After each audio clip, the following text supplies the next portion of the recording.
going ladies and gentlemen? Welcome back. It's your boy Afro Sheepdog. Let's get it. Today we're gonna be taking a look at a video from, again, somebody we know we like on this channel, Abba and Preach, or should say people that we like on this channel. I've not seen this one, of course. They're gonna be reacting to something that's really become, I would say, a norm in today's world, right? In today's world, most men, as we navigate, I say we because of course we're out in the world, as we navigate the professional space, it's very interesting watching the change in dynamics in terms of the interactions between men and women, right? We all know about, of course, the Me Too movement, a very, very important movement in terms of giving women the right to speak on what was happening within the space. But we also know that it's changed the way men and women interact, certainly as a result of certain extremes in its application over time. So today we'll see what their thoughts are. We'll also see the content itself and what it sparks. Let's get it. This is from a Twitter user. I was talking to a female friend and she was telling me how lonely it is for her to be working with only men in her team because they all maintain a respectful distance from her as they don't want to come off as creeps, not realizing it's completely isolating. I do not care. I gotta choose me. I gotta choose me. I gotta choose me. Like, I know it might be hard because you're lonely, but I gotta choose me. You being lonely in your career is gonna make you lonely in your career, but I gotta choose me.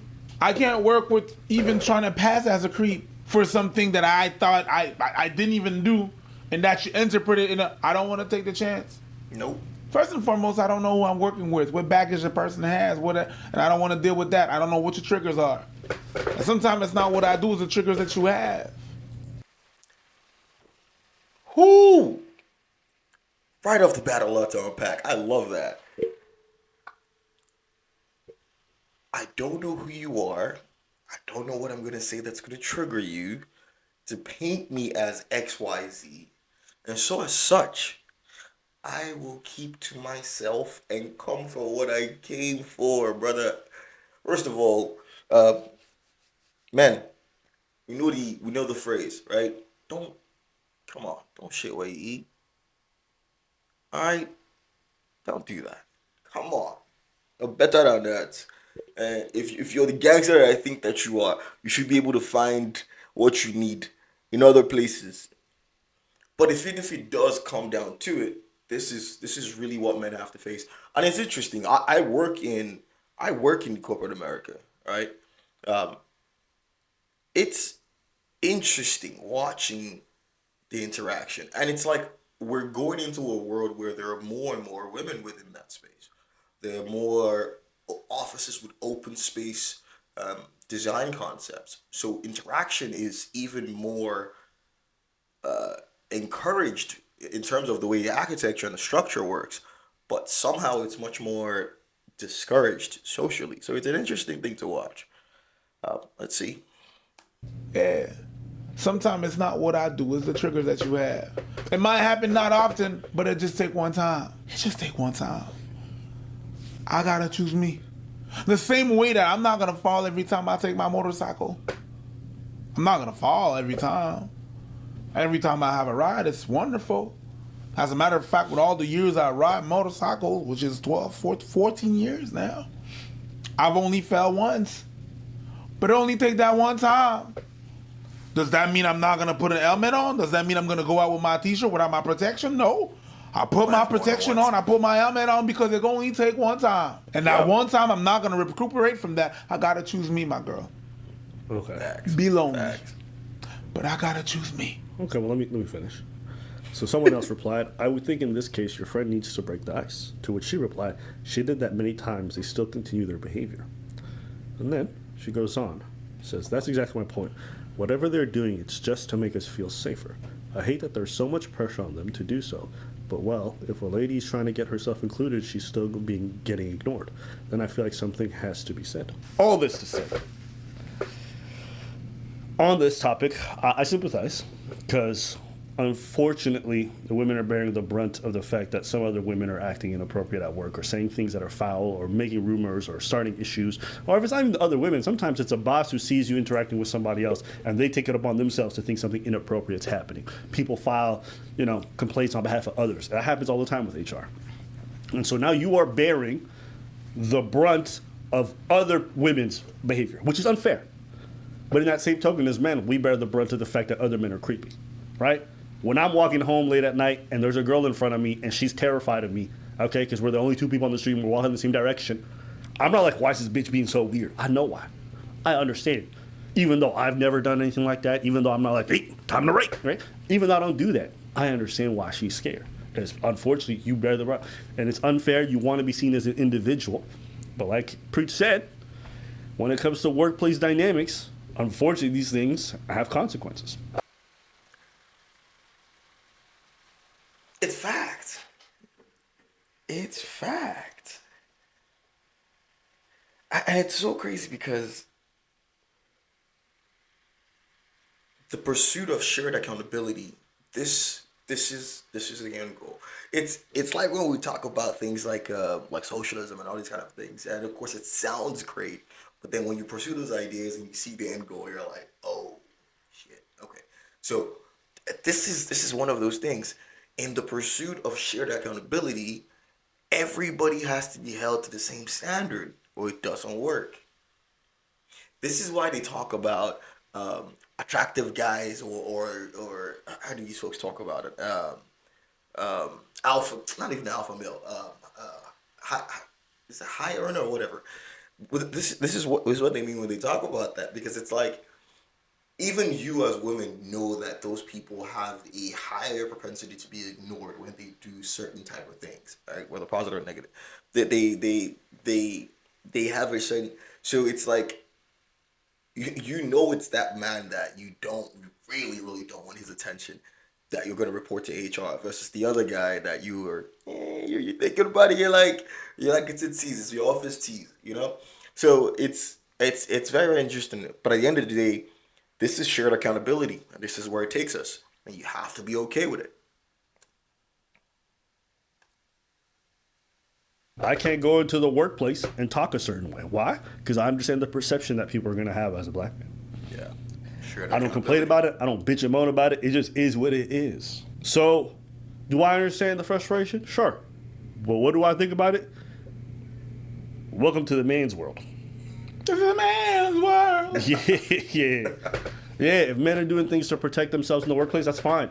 Workplace is not for fraternization. It's not for friendships. And fraternization includes friendships. It's not for that. Of course, those things make work a lot more fun and enjoyable, but we ain't need it. I'm trying to get paid. I'm trying to pay bills. I'm trying to take care of my family. Finance for the future. I'm not trying to make friends.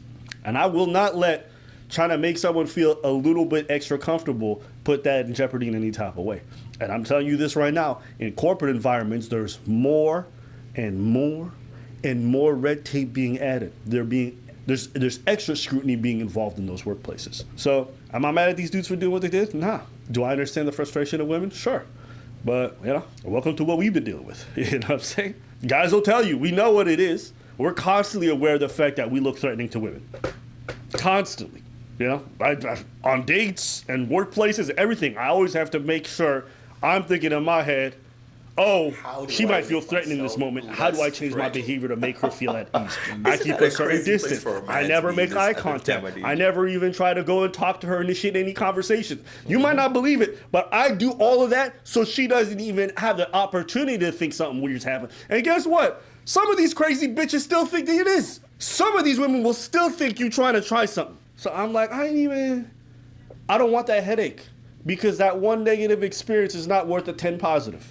Nope. Even when I'm walking down the street, like crossing a woman, yep. You know what I mean?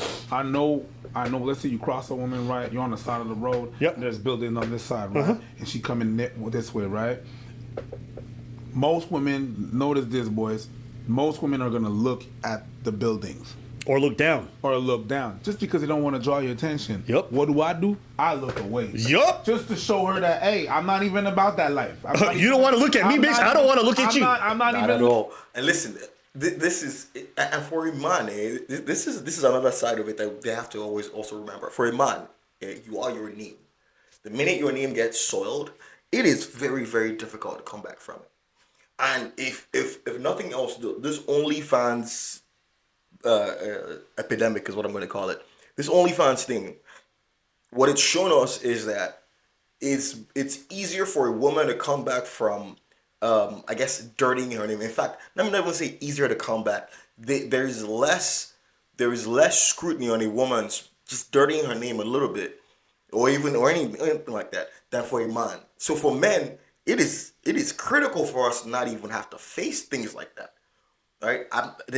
Many men have gone through that thing where they're like, listen, and you have to re-explain yourself multiple times just to make sure that you're like not put in a position of I don't even want to use the word just shame, but of consequences of things that you are not even looking to do. So it's very, very important. And what they're saying is absolutely true. What they're saying is absolutely true. Let's get it. looking at me. Yay. Either, you know what I mean? Or if I go and we cross, if we go and I'm like, look at my phone, I put my phone away and I look up and she's looking at me like we cross eye, I smile and I look down. Yep. And look away. I'm not. I'm not even about you right.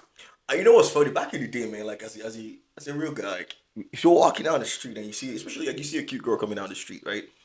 If you're confident, man, there's a certain element of like you want to lock eyes with her and see like what is the possibility? You know what I'm saying? Like that's again, like for me, the eyes are the first entry point in terms of just knowing interest or even deducing interest in the moment, right? So you see that, and it's like now that opportunity doesn't even exist anymore. You don't even you're not even it's almost considered not even polite for you to look. Should I say look a woman in her eyes? That's crazy. That's crazy.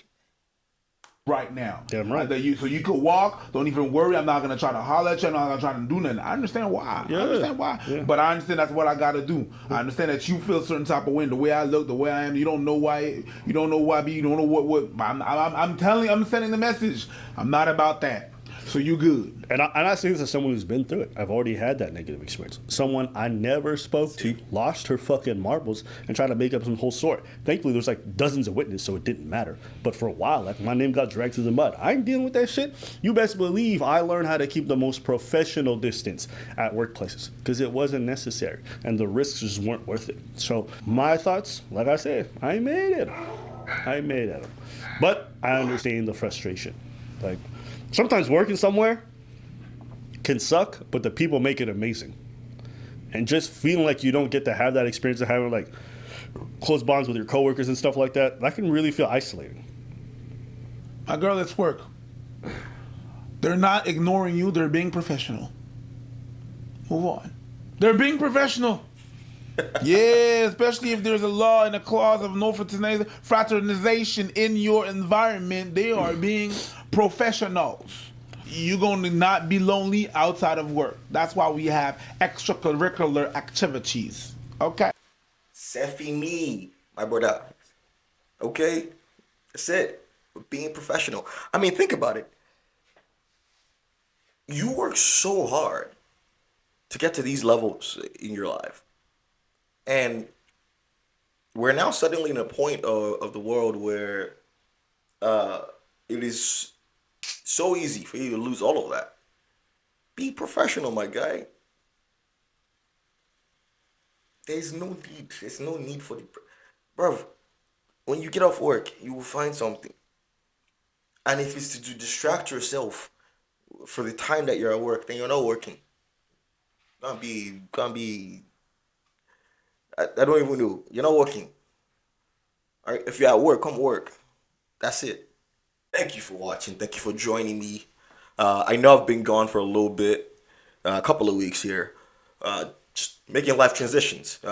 After about 6 years now, working in one of the most prestigious private financial institutions, working with high net worth clients. I recently transitioned from them. I recently parted ways with the firm, with the goal now of taking an entrepreneurial route. I've learned so much on that side, but at the same time, I also think it's very, very important for me to build within my community, build and give back within my community. And I think one of the first steps within that is being able to share whatever expertise you have with your community, right? And so I spent the last few weeks laying the foundation for the financial firm that we're going to be starting off here in a few weeks. So excited, really, really excited. This is my space. This is my background. I've spent so much time really working with families and working with some really, really great clients to build their financial future. I was blessed enough to manage over 130 million for this firm. Brought in over 90 million for them. Uh, Really just excited and looking forward to what I'm going to be able to do now for my own self, for my own financial future, and for my family, and for my community. I think that's for me. That's the most important reason I'm doing this is really wanting to give back to my community. Really wanting to tie in and really help the next generation of families, of wealthy families, keep that wealth and grow that wealth. Our generation is going to have some really, really successful folks within it. We have a great mentality within our generation. And so, as far as my role in this, I want to make sure I can give back to my community by helping these families maintain that wealth and grow that wealth, um, thereby helping them secure a very strong financial future and a right to speak with the future stakeholders of this country.